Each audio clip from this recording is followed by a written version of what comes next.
Oi, de saudação, Nação Garou. Às vezes eu faço entrada, às vezes não. Você sabe como é que o teste Enigmas é, né? É movido pela energia da Wild. Cada vez a gente faz de uma forma. E hoje eu resolvi fazer uma abertura porque eu tô feliz. Afinal de contas, a Corvinho, ela cancelou um rolê só pra ficar me ouvindo falar sobre filme. Olha que incrível. Diga oi, Corvo. Oi, gente. Eu definitivamente cancelei o rolê. Eu não tô acorrentado com corrente de ouro de novo. Tudo bem? Eu tô ótimo, e você? Eu tô tranquilo. Help me. Como você ficou super feliz de ouvir eu falando sobre o filme de 1961, dessa vez eu resolvi escolher um filme um pouco mais recente, um pouco mais adolescente também. Eu acho que é mais na sua vibe.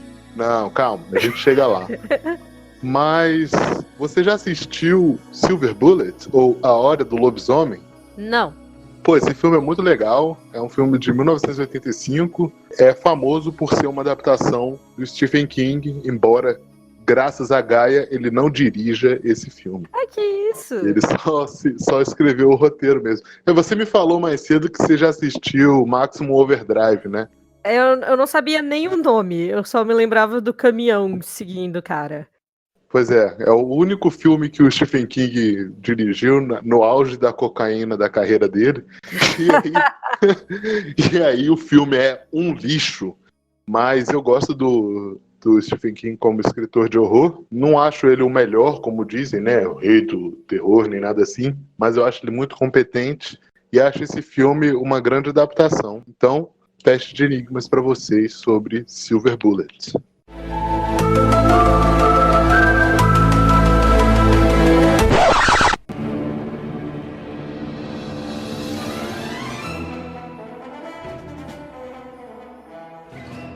Vale a pena mencionar que o Stephen King, todo seu auge de carreira de cocaína e metanfetamina, eu não sei drogas, ele é famoso por vender seus scripts e roteiros e livros a preços incrivelmente baratos para garantir que estudantes de cinema consigam fazer roteiros legais para seus TCCs da vida. Eu não acho que seja o caso com Silver Bullet, eu nunca ouvi falar do filme, então não posso julgar nada, mas como o Stephen King basicamente caga 3 livros por dia, ele não tá perdendo muita coisa. Pô, pior que assim, falo 3 livros por dia, é um livro a cada 3 meses. Eu li o livro dele que é sobre escrita, e bicho, isso é inacreditável. Ele é um Pensa alienígena. Aí, ele é um definitivamente alienígena. um alienígena. Inclusive ele tem a cara de um alienígena, né? Eu nunca olhei pra cara, mas eu jamais vou me esquecer Não precisa não, viu? Cara é feio demais, credo. Eu jamais vou me esquecer da entrevista conjunta que ele fez com o George R.R. Martin. E o George R.R. Martin só foi tipo... tu nunca teve, tipo, um período da tua vida que tu não conseguiu escrever, sabe? Tipo, bloqueio de escritor, todo mundo tem. O Stephen King só olhou nos olhos dele e disse, não. Mas também você tem que ver que o cara do nada escreve Maximum Overdrive também. Tá, mas é porque roteiro e livro são 2 artes extremamente diferentes. Não, é verdade, mas só que uma verdade sobre Stephen King que eu acho que nem todo mundo tem coragem de dizer é o seguinte, ele é muito bom mesmo, mas, velho, ele também escreve umas coisas muito lixosas, muito mesmo. Quando você escreve tanto livro quanto Stephen King escreve, obviamente você vai ter muita coisa boa e muita coisa ruim. Eu não acho que ele para dar uma lida de volta no que ele escreveu, ele só escreve e manda pra editora. E como ele é Stephen King, publicam. Isso. Mas, no caso de A Hora do Lobisomem, como foi traduzido aqui para o Brasil, é uma história bem legal. Eu acho interessante, inclusive, falar sobre o título, porque é obviamente inspirado na Hora do Pesadelo, que é o título de Nightmares on Elm Street, que é o filme, né, do Fred Krueger, que fez muito sucesso na década de 80. Aí, naquela época, tudo que era filme de terror tinha a hora do lobisomem, a hora do pesadelo, a hora das bruxas. Tem uma porrada de filme assim. O filme também tem algumas traduções corretas, como Bala de Prata, ou O Segredo da Bala de Prata. Filme de 85, como eu já falei, ele foi dirigido por Daniel Attias, e o roteiro é do próprio Stephen King. E ele é baseado no romance lá, que eu já citei. Bom, O filme conta a história de dois irmãos, um menino e uma menina. O menino se chama Mark, ele é o verdadeiro protagonista da história, mas a história é contada do ponto de vista da irmã dele, porque desde o início eles têm um certo conflito. Não é nada de grave, mas é aquele conflito de irmão, sabe? Eles não se dão muito bem mesmo. Oi. Rapidão, só para os nossos queridos ouvintes. Spoilers, galera. É verdade, porque eu não achei necessário falar que nós íamos falar de spoilers do filme de 61, no último Teste de Enigmas. Afinal de contas, se você fosse reclamar de spoilers do filme da Hammer, vai tomar no cu. Mas enfim, muita gente é fã de Stephen King, talvez, então poderia se importar em levar spoiler. Então fiquem avisados, tá? Então, spoilers, o Dumbledore morre no final. Bom, tem então esse casal de irmãos, Marty, e o nome da irmã dele é Jane. Eles têm um relacionamento conflituoso, e tem a mãe deles, que tem um papel meio secundário, não é muito importante. Mas quem é importante, sim, nessa trama familiar é o tio, que aparece, e ele é interpretado pelo magnífico Gary Busey, que nessa época devia também estar no auge da carreira de cocaína dele, porque, nossa, que atuação fantástica.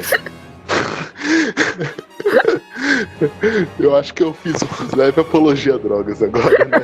Mas... levemente. Leve.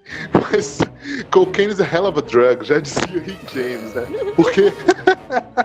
Porque o Gary Busey, gente, tá atuando demais, velho. E ele faz aquele canastrão supremo, mas que ainda é carismático. O personagem dele é o tio que mora longe, então ele visita de vez em quando a família, e ele tem problema de álcool.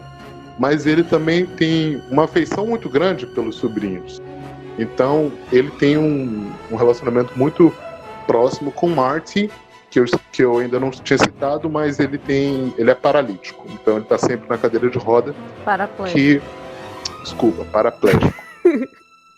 Ele é paraplégico, então ele está numa cadeira de rodas, que é o nome do filme, Silver Bullet, porque ela é tipo tunada pelo tio, que é mecânico. Então é uma cadeira de rodas, como é que chama? Quase como se fosse uma motoca, saca? Uma motozinha assim.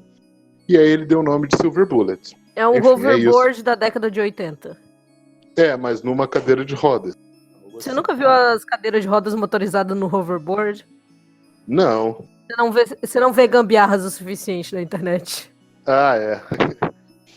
Bom, nessa cidadezinha onde eles moram, que é aquela arquetípica, né, cidadezinha pequena de interior dos contos do Stephen King, começa a haver alguns assassinatos.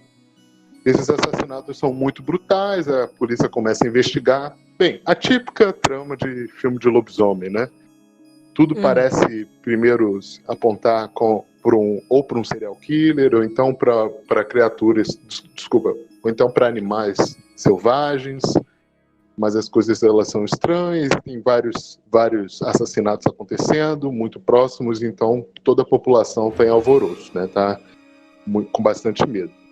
Só que acontece que os dois irmãos, eles acreditam que não é nada de serial killer, nem animal selvagem, sim, que é um lobisomem. Eles decidem simplesmente investigar. É aquela trama de aventura de criança, porque esse filme é assim de horror, mas ele também tem esse aspecto bem presente em outras obras do King, de ser uma aventura infantil. Você já assistiu Conta Comigo? Não. Poxa, esse filme vale a pena assistir. Não tem nada de terror, nem tanto suspense. São uns amigos e sobre, tipo assim, um momento de evolução na vida deles. Eu sinto que eu já vi paródias dos Simpsons sobre esse filme. É provável. Mas é muito bom, vale a pena. É do Stephen King também. Esse filme tem uma vibe semelhante, porque tem aquela coisa de coming of age story, sabe? Como é que a gente traduz isso? História de crescimento, eu acho. De crescimento. Infância, adolescência. Sim, é como se fosse uma passagem de etapa pelo crescimento mesmo, né? Bom, vamos voltar à trama. Tem a morte de um cara chamado Brady Kincaid, que é, na verdade, um menino, né, chamado Brady Kincaid, que ela tem um aspecto bem central, porque a gente vê a dor do pai. Né? Ele viu o corpo do filho depois de morto, e ele vai para um pub onde a população da cidade se reúne, e lá ele ajuda a população a se inflamar para fazer justiça pelas próprias mãos e caçar esse tal psicopata. Né? Porque eles acham que a polícia está ainda muito morosa, demorando demais em fazer alguma coisa, tomar alguma atitude contra esses assassinatos. E nesse momento também tem o reverendo da cidade, que se chama Reverendo Lowe, que é interpretado por Everett McGill. Eu não lembro de ter visto ele em outro filme, mas esse cara atua muito bem. Gostei muito do personagem dele, ele é importante para a trama. Ele tá junto com o policial e ele também tenta evitar que a população saia e corra risco, né? Então, ele tenta evitar que o pessoal vá nessa empreitada de caçar esse tal serial killer, que na verdade é o lobisomem, mas não dá certo. A galera vai e parte mesmo assim. Na real que tu tá falando que na verdade é o lobisomem, mas a esse ponto do filme a gente não saberia disso, certo? A gente sabe que é porque o filme se chama Silver Bullet, né? Isso não significa nada. Né, mas é um filme de lobisomem. Lobisomens e prata não tem nenhuma associação no subconsciente coletivo whatsoever. Tá bom, então. Mas assim, o que acontece de interessante, isso eu não queria falar, porque acho que as pessoas assistindo teriam uma... Enfim, eu vou acabar dando spoiler do filme todo, mas a minha interpretação... É bem simples, a gente fala tipo, spoiler, pulem 3 minutos se vocês não quiserem, e daí a gente fala sobre... mas na real é que não é bem um spoiler isso que eu vou falar. É a minha interpretação do filme até esse ponto, antes da reviravolta, entendeu? Então é o seguinte, eu sabia que não era um psicopata, a gente é levado a entender que não é, porque tem muitas referências a lobisomem, tem os barulhos do animal, tem umas cenas de morte muito, inclusive criativas e de um gore espetacular, mas muito, digamos assim, atrozes demais para uma pessoa ser capaz de fazer. Então a gente sabe que não é bem um serial killer, a gente sabe que deve ser um lobisomem. Só que a gente não sabe quem é. E a minha interpretação do filme até esse ponto é que quem era o lobisomem é o tio do menino. Porque a gente vê ele sendo bem, digamos assim, protetor e etc. E também está a todo momento tentando tirar a ideia das crianças de que é um lobisomem que está atacando a galera. Né? Fica falando que é um maníaco, mas a todo tempo ele também fala, olha, fica em casa, não sai à noite. Ele dá uma tunada na Silver Bullet para ela ficar ainda melhor, para o garoto poder basicamente escapar. Sim, tá? sim. Porque ele sabe que ele está correndo risco. Então a direção leva, até metade do filme mais ou menos, a gente a crer que é esse cara. Inclusive pelo lance de álcool dele. Porque parece que, sei lá, ele poderia beber, aí quando chega a lua cheia, ele muda de forma e tal, é acometido pela fúria, mas também esquece. Digamos assim, como se a falta de vontade dele, isso é a minha interpretação, certo? Como se a fraqueza de controlar o vício também tivesse associada à fraqueza em controlar a besta interior. Sim. Só que aí é que tá, esse cara não é o lobisomem. Isso daí, pra mim, assistindo o filme, foi muito bem construído. Tem uma cena em que o menino Marty, ele sai à noite pra caçar o lobisomem, basicamente, e o tio dele tinha dado no aniversário um monte de fogos de artifício. Não sei se era aniversário ou se era pro 4 de julho. Era pra uma data festiva. Deve ser 4 de julho, né? Provavelmente, menino... não sei. Estados Unidos. Enfim, ele tava com vários fogos de artifício. E aí ele tá lá à noite, caçando o lobisomem, né? E aí o lobisomem aparece pra ele. E aí ele consegue atirar um dos fogos de artifício e pega no olho do lobisomem, que fica fincado, porque é daqueles fogos que é tipo um foguete com uma vara, sabe? Aí fica fincado e queima o lobisomem, que escape e o menino acaba conseguindo escapar com vida também, por inclusive estar na cadeira motorizada. Aí no dia seguinte, a gente vê o reverendo com um tapa-olho. Aí, pô, o reverendo é o lobisomem, sabe? Inclusive, isso faz sentido com aquela cena anterior em que ele estava tentando acalmar a população para que não fosse perseguir o lobisomem. Afinal de contas, ele não deveria querer ser perseguido, né? Exatamente. Então, eu achei isso tudo muito bem construído, sabe?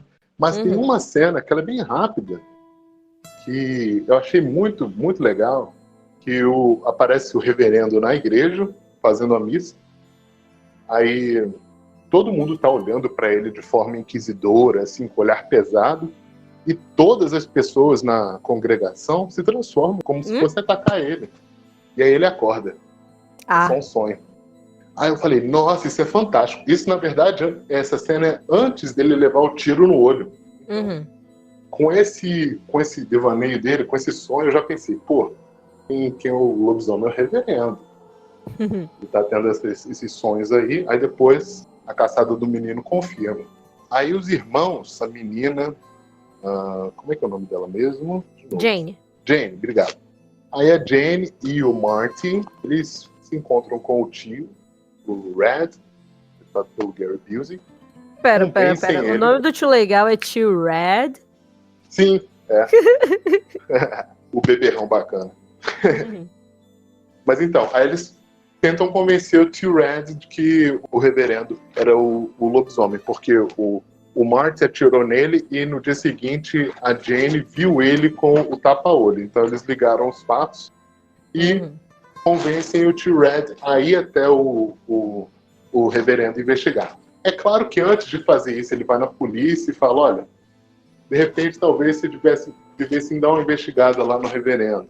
Aí a polícia fica, ué, mas por que motivo a gente deveria fazer isso? Ele fala, não, acho que vocês só deveriam fazer. E depois... não, é porque meu sobrinho, sabe, o cadeirante, ele decidiu sair no meio da noite pra se aventurar e jogou um fogo de artifício no lobisomem, sabe? Aliás, é um lobisomem, entende? Mas você sabe que, assim, eu talvez esteja deixando faltar alguma informação, mas essa cena ela não é ruim. Eu achei que passou muita verdade a forma com que o Gary Busey vai até a polícia e fala, olha, dá uma olhada lá. Essa história é doida, mas dá uma olhada. É claro que a polícia não faz nada, mas ele pelo menos ele tá tentando agir da maneira que uma pessoa agiria. Olha, no momento que ele é convencido por uma criança de que lobisomens são reais, ele não tá agindo feito uma pessoa real. Mas veja bem, ele não tá convencido. Mentira, é na década de 80, é completamente realista. Mas olha só, ele não tá convencido ainda de que é um lobisomem. Ele tá convencido de que as crianças estão desconfiando do reverendo. Que talvez o reverendo seja o tal do psicopata. Ah, sim. A questão do lobisomem, aí ele ainda acredita que seja imaginação. Mas aí ele fala com a polícia tem toda essa desconfiança, mas ele fala. Então o xerife ele decide ir à casa do reverendo. Quando ele chega lá, o reverendo está escondido, né, para já aumentar a suspeita. Aí eu tenho uma cena que mostra também vários instrumentos relacionados a mortes anteriores do lobisomem ou do serial killer, né, como por exemplo um taco de beisebol de um personagem que aparece rapidamente, que está todo estraçalhado, outras coisas, sabe, ligada a vítimas. Aí isso tudo ajuda para aumentar a atenção e aparece o reverendo com tapa-olho, ele retira e se transforma em lobisomem. Meu Deus. Aí ele atinge a cabeça do xerife que morre na mesma hora. Aí, sabendo que o lobisomem ia atacar eles, o Marty e a Jane, eles convencem o Red a levar uma cruz e uma medalha de prata, que eles têm um armeiro, para transformar ela em bala de prata. Ele vai lá, faz isso. Essa parte é muito legal, porque não é explícito, mas tem a sugestão de que o armeiro entendia que aquela bala de prata era, de fato, para matar um lobisomem, não era só um souvenir, como o tio Red tenta convencer, porque talvez outra pessoa já tenha caçado lobisomens na região em outras épocas anteriores, né?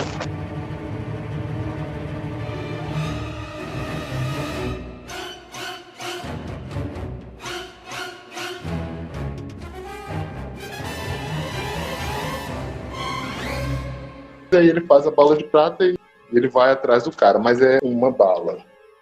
Então tem uma Silver Bullet que não é a cadeira. Também tem. Bom, aí no final tem um confronto, eles invadem, esperam a lua cheia, eles confrontam o reverendo na casa dele. Tem uma briga, transformação. Oi? Pode falar. Por que diabos alguém que suspeita que alguém é um lobisomem e esperar até a lua cheia Não é que eles esperaram, mas também eles tinham que ter uma confirmação, não podia sair assassinando o cara. Não parece Estados Unidos o suficiente pra mim esse filme. Não era Trump ainda, não. Era só Ronald Reagan. A lua cheia então acontece, existe o confronto e o cara consegue meter um tirambaço no outro olho do lobisomem, que morre e se transforma mais uma vez na forma humana. Essa transformação reversa, inclusive, é muito legal, porque tem bastante atenção nela. Todas as transformações lucrinos e as formas todas, eu achei nesse filme bem legais. Dadas as limitações da década, né, de 80, mas eu achei bem sólido, sabe? Acho os efeitos especiais legais. Gostei do Crinos. Não é um lobisomem muito grande, mas é bem amedrontador. E a cena de transformação reversa eu achei criativo. Em vez de fazer naquela cena mais imponente de ataque. Tem também, mas o foco mais nesse último momento. Bom, esse filme, é, como eu tinha falado, um coming of age story, sabe? Ele não é tanto de horror. Ele tem, sim, boas cenas de susto e umas cenas de morte incríveis.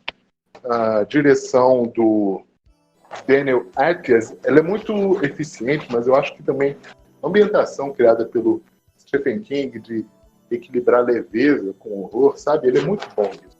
Então eu acho que contribui totalmente para a história. E tem momentos em que parece que você está assistindo aqueles filmes de comédia do início dos anos 90.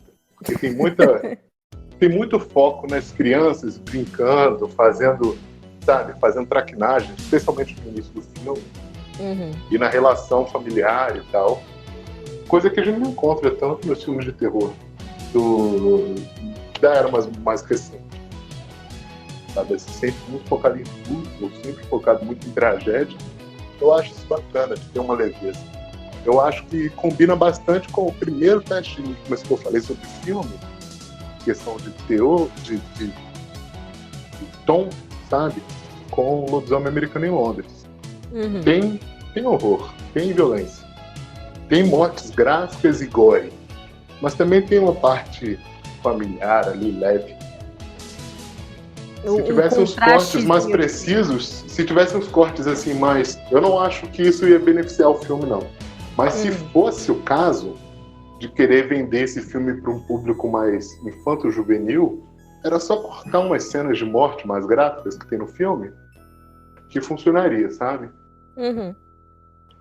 Mas eu gosto bastante, especialmente a morte do cara gordo logo no início, que acontece dentro de uma estufa de plantas. Porra, fantástico. Muito boa cena. Bacana. Cara, eu acho engraçado que... Me corrija se eu estiver errado, pelos entendimentos da palavra. Mas, de novo, a gente vê o lobisomem contrastado com algo da igreja, né? A última pessoa que você ia suspeitar ia ser o ministro. A bem dizer. Que é o homem de Deus, não sei o que, blá blá blá. E acabou que era ele. E hoje em dia parece algo meio óbvio, porque hoje em dia todo filme suspeita da igreja. Verdade. Mas na época eu acho que deve ter sido algo que o povo ficou surpreso, né? Porque, como tu disse, o filme dá as inclinadas pro tio.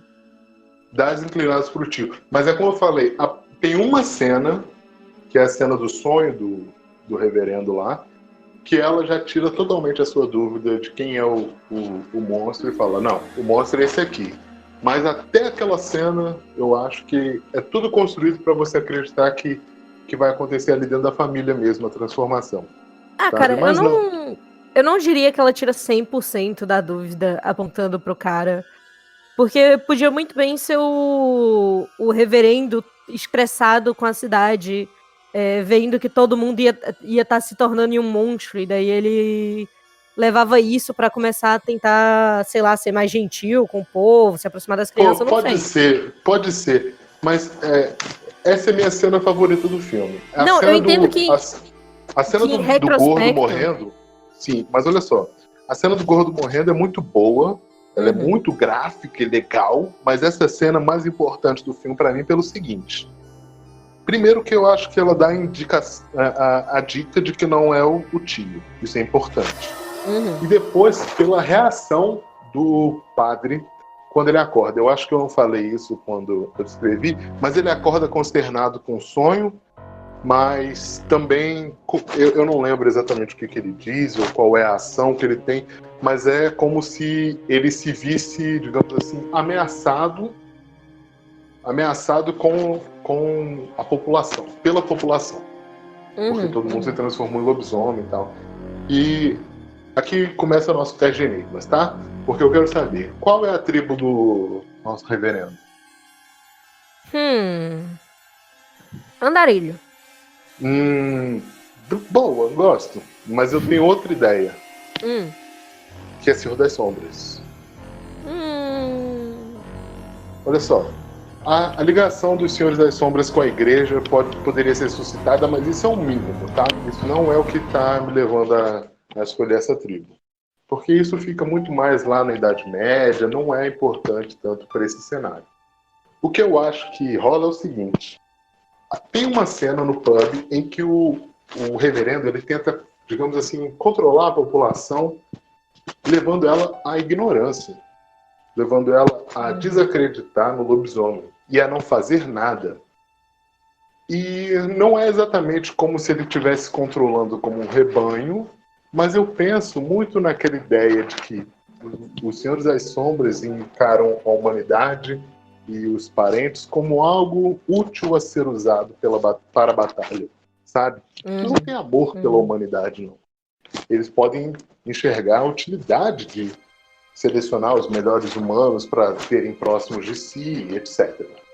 Então, o que eu achei é que esse personagem seria muito interessante dentro do universo de Lobisomem Apocalipse como um Senhor das Sombras de posto baixo que recebeu, digamos assim, a missão da seita de vigiar os parentes em uma cidade pequena. E que ele vinha fazendo isso tranquilamente. Só que quando chegou a lua cheia, ele, sendo um Aron, sucumbiu ao frenesi e acabou matando algumas pessoas que não eram parentes, mas simplesmente cidadãos da cidade. E aí ele mesmo criou um problema para si.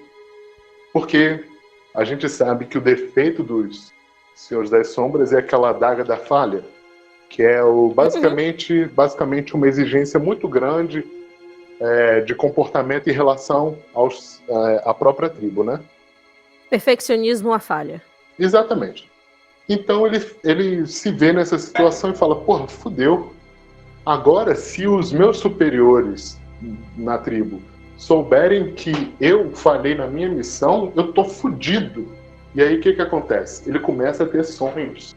Sonhos em que a população se volta contra ele, como lobisomens. Você tá entendendo onde eu tô querendo chegar? Um pouco. A paranoia dele de ser, digamos assim, de ter um julgamento muito negativo em relação aos superiores, se transfigura como uma espécie de ódio em relação à população, de tipo, eu tenho que resolver esse problema que eu criei. E aí a matança se intensifica. Porque eu gosto da ideia de ser um andarilho do asfalto, porque tem essa proximidade com a cidade. Acho que funciona muito bem pro filme também. Mas eu acho que os andarilhos teriam uma relação um pouco menos controladora e um pouco menos paranoica. Cara, eu não sei, porque tem essa dualidade dos andarilhos, que existem dois tipos de andarilhos, honestamente. Os andarilhos que gostam de pessoas e os andarilhos que gostam do que as pessoas fazem. Tem isso mesmo. Eu acho que ele se encaixaria melhor no segundo tipo. Ele tá feliz enquanto a população tá fazendo coisas que são boas pra Gaia e pra ele. E no momento que a população vai tipo, ei, nós temos de matar lobisomens, ele vai tipo... Não sei.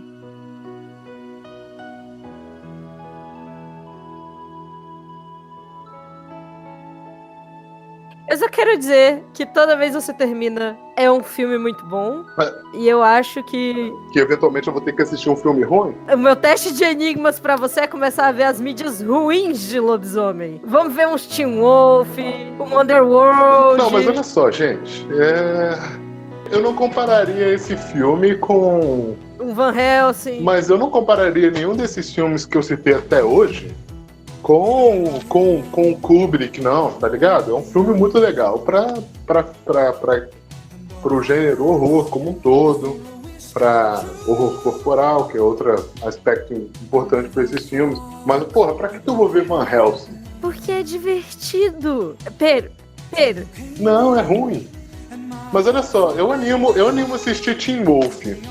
Se a gente estivesse referindo ao Teen Wolf do Michael J. Fox lá, como é que chama? Garoto do Futuro. Não, eu definitivamente não tô me referindo ao Teen Wolf do Michael J. Fox e você sabe disso. Não, Pedro, você tem de entender, ok? Hoje em dia, o povo adora ouvir gente reclamando das coisas, ok? Não, mas... Eu quero ver que filme consegue te quebrar, Pedro. Qual filme que eu falei? Esse filme é uma bosta? Não é tão difícil, difícil.